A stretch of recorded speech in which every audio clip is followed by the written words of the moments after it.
بسم اللہ الرحمن الرحیم۔ السلام علیکم ورحمۃ اللہ وبرکاتہ۔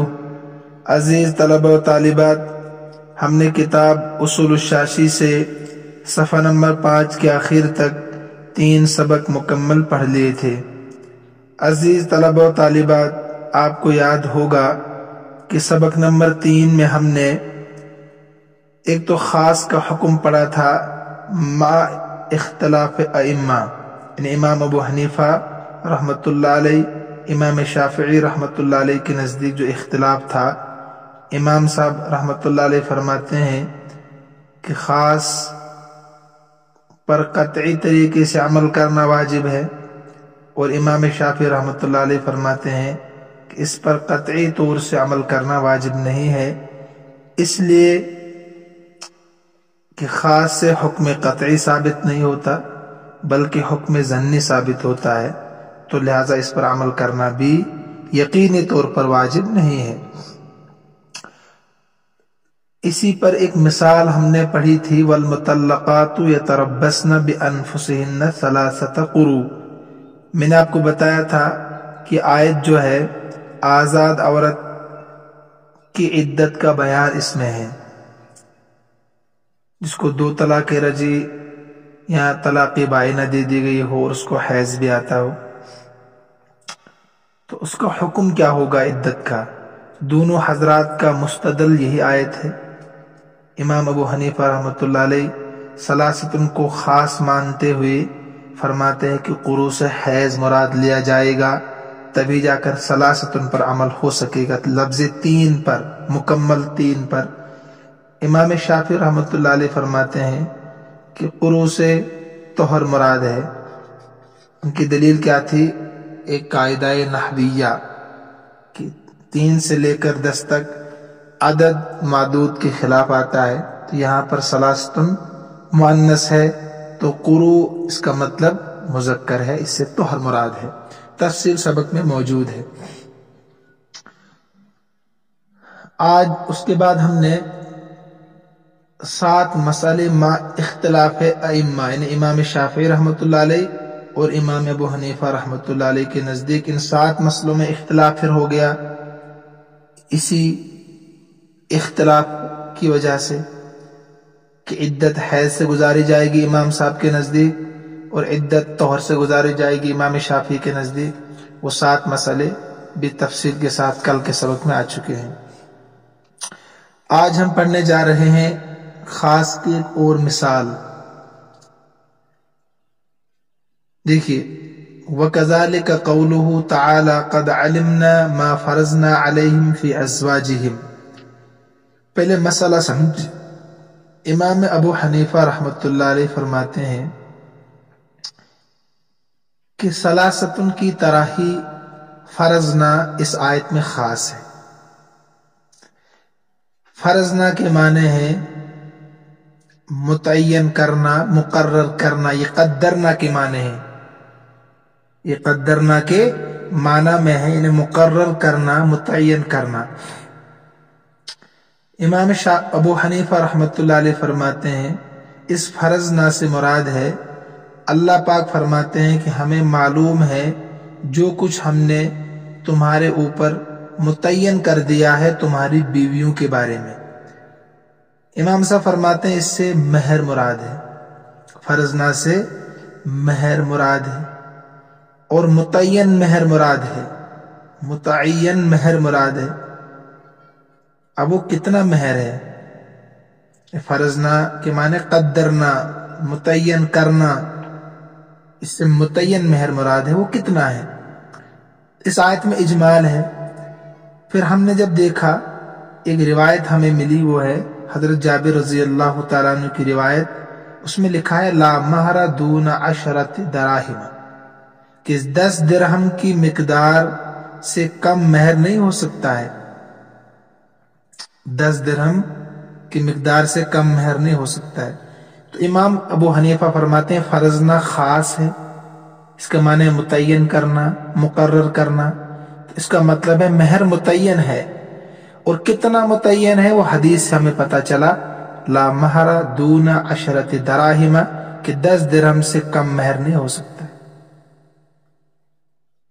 ٹھیک ہے، یہ تو نقلی دلیل ہے. اور قیاس دیکھیے، عقل سے بھی یہ پتہ چلتا ہے کہ مہر اصل میں ہے یہ ایک عضو کی قیمت ہے، عضو کی قیمت ہے. تو لہٰذا دیکھیے اگر 10 درہم کی کوئی چوری کرتا ہے اس کا ایک ہاتھ کاٹا جاتا ہے، اس کا مطلب ہے کہ ایک ہاتھ کی قیمت 10 درہم ہے. تو مہر بھی ایک عضو کی قیمت ہے، یعنی یہ بضاع کے بالمقابل ہوتا ہے مہر. تو یہ عقل سے بھی پتہ چلتا ہے کہ مہر کم سے کم 10 درہم ہی ہونا چاہیے. تو امام ابو حنیفہ فرماتے ہیں فرضنا یہ خاص لفظ ہے، فرضنا یہ خاص ہے، لہذا اس خاص پر عمل کرنا ضروری ہے. اور وہ پتہ چلا ایک حدیث سے کہ کتنا ہے وہ 10 درہم ہے. تو 10 درہم سے مہر نہیں رکھا جا سکتا ہے، 10 درہم سے مہر کم نہیں رہ سکتا ہے. اگر کوئی رکھے گا تو اس کو 10 درہم ہی دینا پڑے گا. سلاستن کی طرح فرضنا بھی خاص ہے. امام صاحب کی بات پوری ہو گئی. امام شافعی رحمت اللہ علیہ فرماتے ہیں کہ جو یہ مہر ہے نا، یہ ایک عقد مالیہ ہے. دیگر عقود مالیہ پر یہ قیاس کرتے ہیں. عقد مالیہ مطلب آپ دکاندار کے پاس جاتے ہیں کتاب خریدنے کے لیے، دکاندار کہتا ہے یہ 10 روپے کی ہے، آپ کہتے ہیں میں 5 روپے دوں گا. کتنے روپے؟ 5 روپے. 5 روپے پر بات طے ہو گئی، یا 4 پر ہو گئی، یا 6 پر ہو گئی. یہ آپس میں رضامندی بائع اور مشتری کی ہے. جس پر رضامند ہو جائیں گے اتنے میں آپ کتاب خریدیں گے. اس کو کہتے ہیں عقود مالیہ. امام شافعی فرماتے ہیں مہر بھی عقود مالیہ کی طرح ہے. آپس میں میاں بیوی جس پر رضامند ہو جائیں گے، جس پر بھی 1 درہم ہو یا 10 درہم ہو یا 20 درہم ہو تو وہی متعین ہوگا. عقود مالیہ پر اس کو قیاس کرتے ہیں عام تجارت کی طرح. گویا کہ وہاں بھی خرید و فروخت ہو رہی ہے. ایک عضو کی قیمت اب عورت لگائے گی، چاہے وہ 5 درہم ہو، چاہے 10 درہم ہو، چاہے 20 درہم ہو. شوہر کو منظور ہوگا تو ٹھیک، ورنہ کمی زیادتی بھی ہو سکتی ہے. امام شافعی کا مسلک ہے رحمت اللہ علیہ کا. لیکن یہ عقل سے بتا رہے ہیں امام شافعی رحمت اللہ علیہ. عقود مالیہ پر قیاس کرتے ہیں. امام ابو حنیفہ رحمت اللہ علیہ نے فرمایا کہ نہیں، یہاں فرضنا یہ خاص ہے، اس کے مقابلے میں قیاس کو ہم چھوڑ دیں گے. پیچھے پڑا تھا نا آپ نے، قیاس کو چھوڑ دیں گے، خبر واحد اگر تضاد میں آئے اس کو بھی چھوڑ دیں گے. تو لہٰذا یہاں ہم فرضنا پر عمل کریں گے، اور وہ متعین چیز کتنی ہے اس کی مقدار حدیث سے خود سمجھ میں آ رہی ہے، وہ 10 درہم ہے. تو لہذا 10 درہم سے مہر کم نہیں ہو سکتا کسی بھی صورت میں، ہمارے یہاں امام ابو حنیفہ رحمۃ اللہ علیہ کے نزدیک.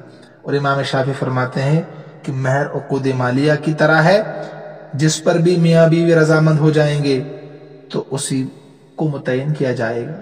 وہ فرضنا کو کہتے ہیں، اس سے مراد ہے مسکن، نفقہ، خرچہ وغیرہ. ٹھیک ہے، آئیے اب ترجمہ کرا دیتا ہوں. وَكَذَلِكَ قَوْلُهُ تعالیٰ، اسی طریقے سے مطلب کیا ہے؟ انہیں پہلے جو لفظ ثلاثتن تھا، دوسری مثال ہے خاص کی، لکھنا اس پر آپ، خاص کی دوسری مثال ہم پڑھ رہے ہیں.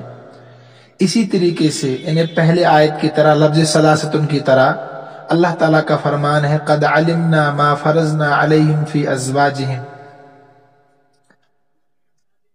اس کا ترجمہ ہے کہ ہمیں معلوم ہے جو کچھ ہم نے فرض کیا ہے، نے متعین کیا ہے، مقرر کیا ہے، علیہم ان شوہروں پر، فی ازواجہم ان کی بیویوں کے بارے میں، وہ مہر ہے. خاص، یہ خاص ہے، فرضنا خاص ہے، فی التقدیر الشرعی، فی التقدیر الشرعی، شریعت کی جانب سے مہر کی مقدار کی تعیین میں. شریعت کی جانب سے مہر کی مقدار کی تعیین میں، تقدیر کا ترجمہ آپ تعیین کر سکتے ہیں. شریعت کی جانب سے مہر کی مقدار کی تعیین میں یہ خاص ہے فرضنا. فلا یترک العمل بہ، تو اس پر عمل نہیں چھوڑا جائے گا، اس پر عمل نہیں چھوڑا جائے گا.